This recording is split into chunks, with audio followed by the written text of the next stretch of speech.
जी मैं concept clearance लेकर के आया हूँ ट्रेड इलेक्ट्रीशियन सेमेस्टर सेकंड के लिए। लेक्चर नंबर 1 हो चुका है। Lecture number 2 cell and battery से संबंधित है। लेक्चर नंबर 2 प्रश्न number 3 what is the formula to calculate the mass deposited during electrolysis. विद्युत अपघट्य के दौरान एकत्रित द्रव्यमान की गणना करने का सूत्र क्या है? जो कि आपको दिखाई दे रहा है कि ए ऑप्शन है m बराबर ITgm, बी है m बराबर JITgm, तीसरा जो है सी है m बराबर IT/Zgm और डी बराबर m = Z/ITgm। Faraday's law of electrolysis first law इसका है इलेक्ट्रोलाइसिस का, विभाजित हुए अवयवों की मात्रा निश्चित समय तक प्रवाहित की गई विद्युत की मात्रा के समानुपाती होता है। इलेक्ट्रिसिटी की मात्रा को चार्ज Q भी कहते हैं तथा इसकी इकाई कूलाम C भी होती है। C से इंडिकेट किया जाता है। धारा और समय के गुणनफल को कूलाम कहते हैं। धारा को एम्पियर में तथा समय को सेकंड में लिखते हैं तो m अनुपानुपाती I m अनुपानुपाती T यह फर्स्ट समीकरण हुआ। इस प्रकार m अनुक्रमानुपाती I × T, इस प्रकार m = Z यहाँ पर Z × I × T। यहाँ धारा I एम्पियर में है, T समय सेकंड में है, m द्रव्यमान ग्राम में है और Z = constant. Here is the constant Z is known as electrochemical equivalent, अर्थात Z को हम इलेक्ट्रोकेमिकल EC से के नाम से भी जानते हैं। इस प्रकार आपका उत्तर होता है बी ऑप्शन, बी m बराबर Z I × T ग्राम, यह आपका इसका उत्तर बनता है। इसको और भी अगर हम क्लियरेंस करना चाहें तो अलग अलग तरह से कर सकते हैं। ये फार्मूला है। अब प्रश्न number 4 how the capacity of battery is specified. Battery की क्षमता कैसे बताई जाती है, अर्थात बैटरी की क्षमता किस में आती है या बताई जाती है। तो पहला है वोल्ट, दूसरा है वोल्ट एम्पियर, तीसरा है वाट, चौथा है एम्पियर आवर। पहला वोल्ट की परिभाषा अगर आप जानते हैं तो ठीक है, फिर से सुन लीजिए। यह EMF या PD की इकाई है।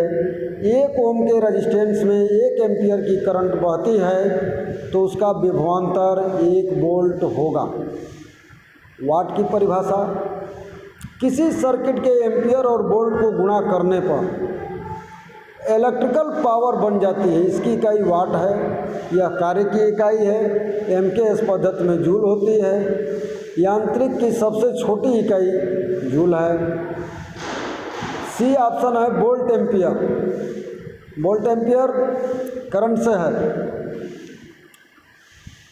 ऑप्शन सी करंट से। EMF द्वारा इलेक्ट्रॉन के प्रवाह को करंट कहते हैं या सर्किट में विद्युत फ्लो को करंट कहते हैं। इसको IA से प्रदर्शित किया जाता है। अब आपका जो है ऑप्शन है एम्पियर आवर।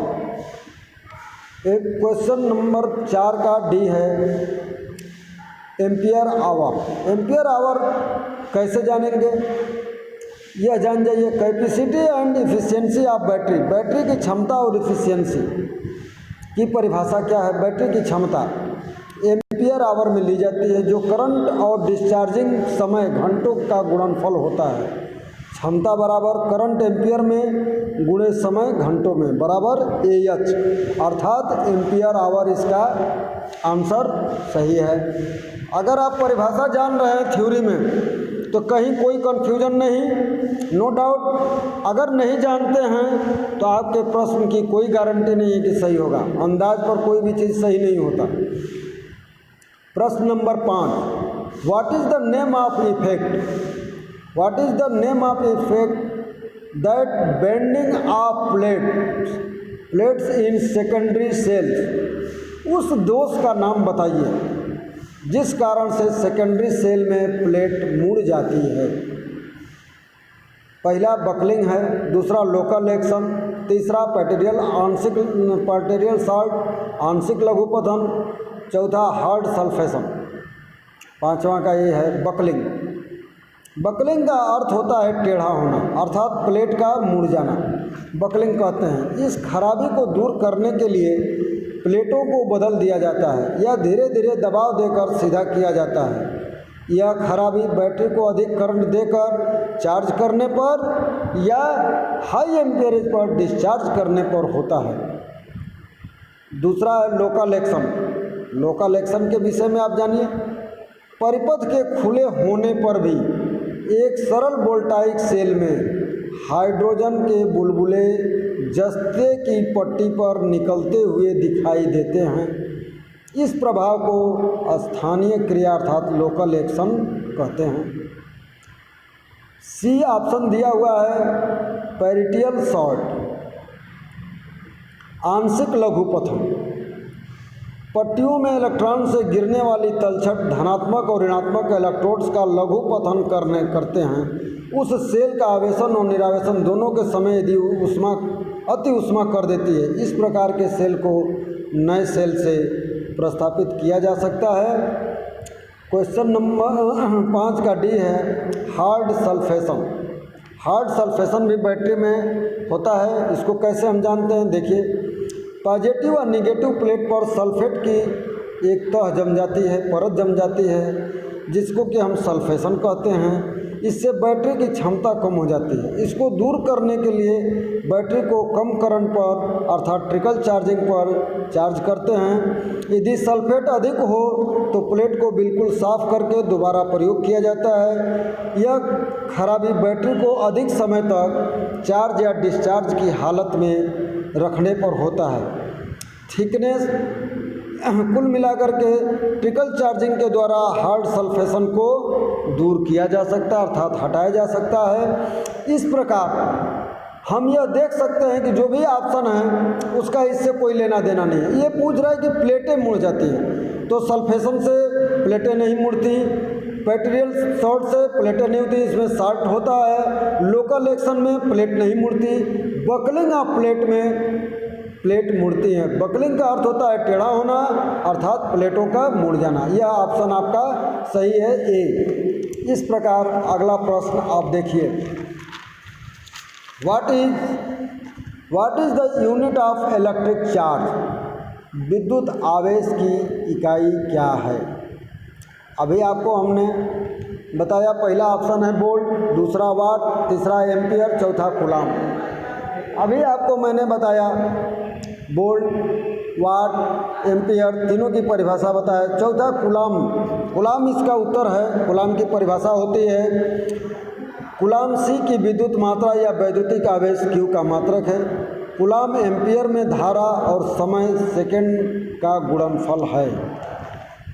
इस प्रकार प्रश्न number 7, what is the output voltage of lithium cell? Lithium cell का निर्गत वोल्टेज कितना होता है? लिथियम सेल का वोल्टेज पूछ रहा है। यह याद करने वाली चीज़ है। इसको जो याद किया है वही बता पाएगा। पहला ऑप्शन है 1.2 वोल्ट, दूसरा 1.5 वोल्ट, तीसरा 1.8 वोल्ट, डी 2.5 वोल्ट। यह याद करने की चीज़ है। लिथियम सेल प्राथमिक सेल का एक अन्य प्रकार है। यह अनेक मापों और विन्यास में कॉन्फ़िगरेशंस में उपलब्ध है। लिथियम सेल के साथ प्रयुक्त रसायनों पर आधारित सेल की वोल्टता 2.5 और 3.6 के बीच है। यह लॉन्ग लाइफ होता है। इसका लाइफ 10 वर्ष तक लगभग होता है। यह उच्च ऊर्जा और अनुपात 350 WH/kg तक यह कार्य करता है। यह -50 डिग्री सेंटीग्रेड से 75 डिग्री सेंटीग्रेड तक +75 तक परासों पर कार्य कर सकता है अर्थात माइनस टेम्परेचर में, और जहाँ ज़्यादा गर्मी पड़ती है वहाँ भी कार्य कर सकता है।